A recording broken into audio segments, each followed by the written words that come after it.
Friends, ಎಲ್ಲರೂ ಹೇಗಿದ್ದೀರಾ? I think ಚೆನ್ನಾಗಿದ್ದೀರಾ ಅಂತ ಅಂದ್ಕೊಂಡಿದ್ದೀನಿ. Welcome back to my channel Sangeetha Sridhar vlogs. And ನನ್ನ ಚಾನಲ್ಗೆ ಯಾರು ಸಬ್ಸ್ಕ್ರೈಬ್ ಮಾಡಿಲ್ಲ ಅಂದರೆ ಪ್ಲೀಸ್ ಸಬ್ಸ್ಕ್ರೈಬ್ ಮಾಡಿ. ಸೊ ಆಲ್ರೆಡಿ ವಿಂಟರ್ ಸ್ಟಾರ್ಟ್ ಆಗಿದೆ, ತುಂಬಾ ಚಳಿ.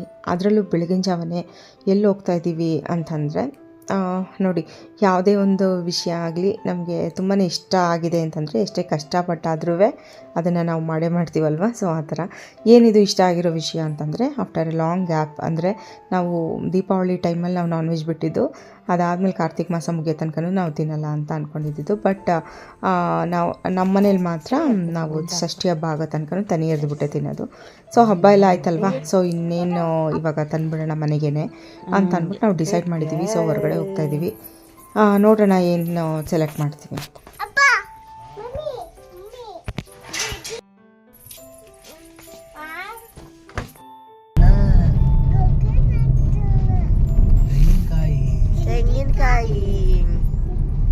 ಸೊ ನೋಡಿ, ಈ ಸೈಡ್ ಹೋಗ್ತಾ ಇದ್ವಿ. ನಮ್ಮ ಮನೆ ಹತ್ರ ಒಂದು ಹಳ್ಳಿ ಇದೆ, ಆ ಕಡೆ ರಿಂಗ್ ರೋಡ್ ಬಿಟ್ಟು ಆ ಕಡೆ ಹೋದರೆ. ಸೊ ಅಲ್ಲೇನು ಅಂತಂದರೆ ಈ ಥರ ಗುಡ್ಡೆ ಮಾಂಸ ಮಾರ್ತಾರೆ, ಚೆನ್ನಾಗಿ ಇರುತ್ತೆ ಅಂತ ಹೇಳ್ಬೋದು.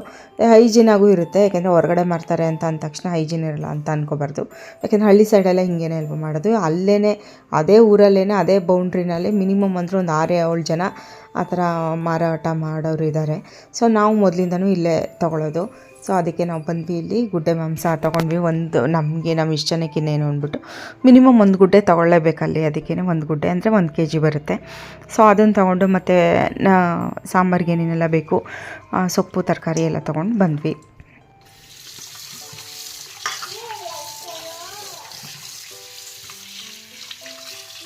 ಸೊ ನೋಡಿ ಎಷ್ಟು ಫ್ರೆಶ್ ಆಗಿದೆ ಅಂತಂದರೆ, ಅದು ತಂದ ತಕ್ಷಣ ಉಪ್ಪು ಅರಿಶಿಣದಲ್ಲಿ ತೊಳೆದ್ಬಿಟ್ಟು ಬರೀ ಉಪ್ಪು ಅರಿಶಿಣ ಹಾಕ್ಬಿಟ್ಟೇ ನಾನು ಕೂಗ್ಸೋಕೆ ಇಟ್ಬಿಟ್ಟೆ. ಯಾಕೆಂದರೆ ನಾವು ಬಿರಿಯಾನಿ ಮಾಡೋಣ ಅಂತ ಅಂದ್ಕೊಂಡ್ವಿ.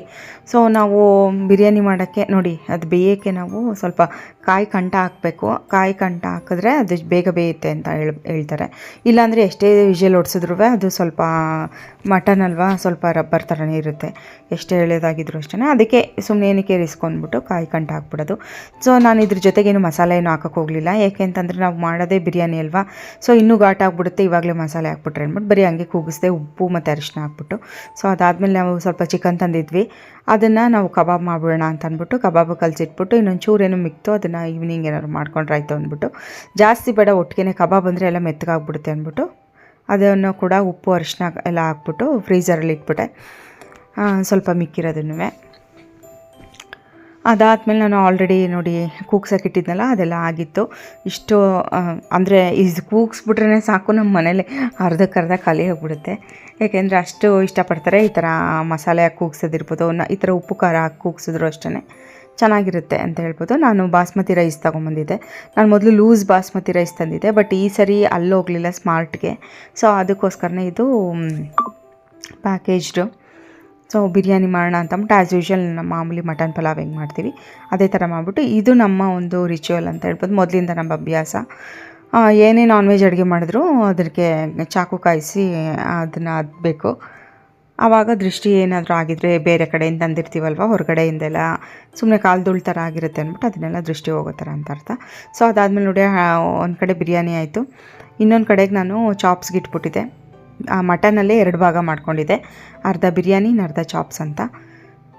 ಅದಾದಮೇಲೆ ಬಿರಿಯಾನಿ ಆದಮೇಲೆ ಎತ್ತಿಟ್ಬಿಟ್ಟು ಚಾಪ್ಸ್ ಹಂಗೆ ನಿಧಾನಕ್ಕೆ ಬೇಯ್ತಾ ಇರಲಿ ಅಂತ ಬಿಟ್ಬಿಟ್ಟು ಆಮೇಲೆ ಕಬಾಬ್ ಹಾಕ್ತೆ.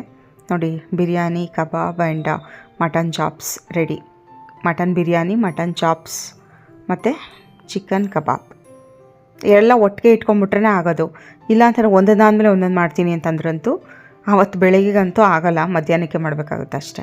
ನಾವಂತೂ ಹೆಂಗೂ ಅಷ್ಟು ದಿನ ಆಗಿತ್ತಲ್ಲ, ಬೆಳಗ್ಗೆಗೆ ಬ್ರೇಕ್ಫಾಸ್ಟ್ಗೆ ಮಾಡ್ಬಿಡೋದ ಅಂತ ನಾವು ಮಾಡಿದ್ವಿ. ಚೆನ್ನಾಗಾಗಿತ್ತು ಅಂತ ಹೇಳ್ಬೋದು.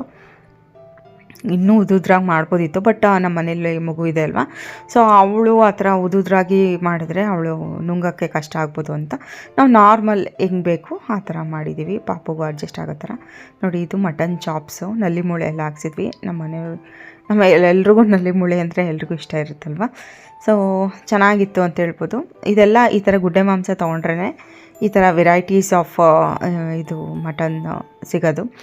ಅದಾದಮೇಲೆ ನೋಡಿ, ಸ್ವಲ್ಪ ಕಬಾಬ್ ಹಾಕ್ಕೊಂಡ್ವಿ. ಇದು ಬರೀ ಫೋಟೋ ಪರ್ಪಸ್ಗೆ, ಇಲ್ಲಾಂದರೆ ಇಷ್ಟು ಒಟ್ಟೊಟ್ಟಿಗೆ ನೋಡಿದ್ರೇ ನಮ್ಗೆ ತಿನ್ನಬೇಕು ಅನ್ಸಲ್ಲ. ನಿಜವಾಗ್ಲೂ ಅಷ್ಟೊಂದು ಇದು ಮಾಡಿಕೊಂಡು ತೊಗೊಂಡ್ವಾ, ನಾನೇ ಸರಿಗೆ ತಿನ್ನಲಿಲ್ಲ. ಏನಕ್ಕೆ ಅಂದರೆ ಅದನ್ನೆಲ್ಲ ಮಟನೆಲ್ಲ ತೊಳೆದು ಅದನ್ನೆಲ್ಲ ಅಡುಗೆ ಮಾಡಿರ್ತೀವಲ್ಲ, ಸೊ ಮತ್ತೆ ನೋಡಿದ್ರೇ ಒಂಥರ ನಮಗೆ ತಿನ್ನಬೇಕು ಅನ್ಸಲ್ಲ, ಲಿಮಿಟೆಡ್ ಅಷ್ಟೇ. ಮೊಸರು ಬೇಕಾ? ಬೇರೆಯವ್ರು ಮಾಡಿ ಕೊಟ್ಟರೆ ತಿನ್ಬೋದು.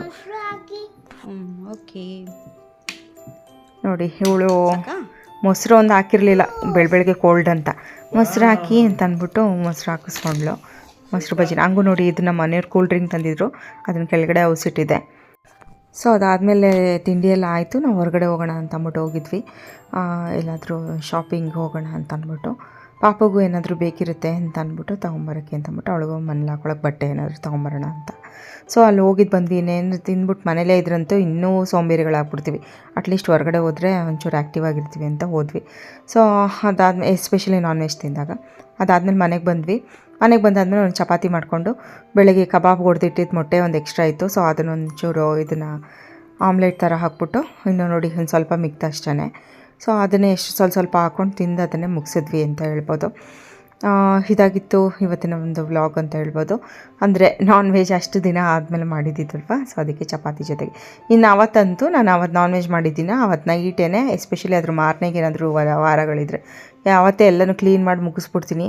ಅಡುಗೆ ಮನೆಯೆಲ್ಲ ಕ್ಲೀನ್ ಮಾಡಿಬಿಡ್ತೀನಿ. ಏನಕ್ಕೆ ಅಂತಂದರೆ ಸುಮ್ಮನೆ ಅದನ್ನು ಹಂಗಂಗೆ ಇಟ್ಕೊಂಡ್ರೆ ಚೆನ್ನಾಗಿರಲ್ಲ ಅಂತ ಅಂದ್ಬಿಟ್ಟು, ಸೊ ಅದಕ್ಕೋಸ್ಕರನೇ. ಅದ್ರ ಮಾರನೆಗೆ ಏನಾದರೂ ನಾನ್ ವೆಜ್ ತಿನ್ನೋ ಅಂಥ ವಾರ ಇದ್ದರೆ ಅವಾಗ ಬಿಸಿ ಮಾಡಿ ಇಟ್ಬಿಟ್ಟು ಮಿಕ್ಕಿದಲ್ಲಿ ಅಡುಗೆ ಮನೆ ಆ್ಯಸ್ ಯೂಶ್ವಲ್ ಕ್ಲೀನ್ ಆಗಲೇಬೇಕು.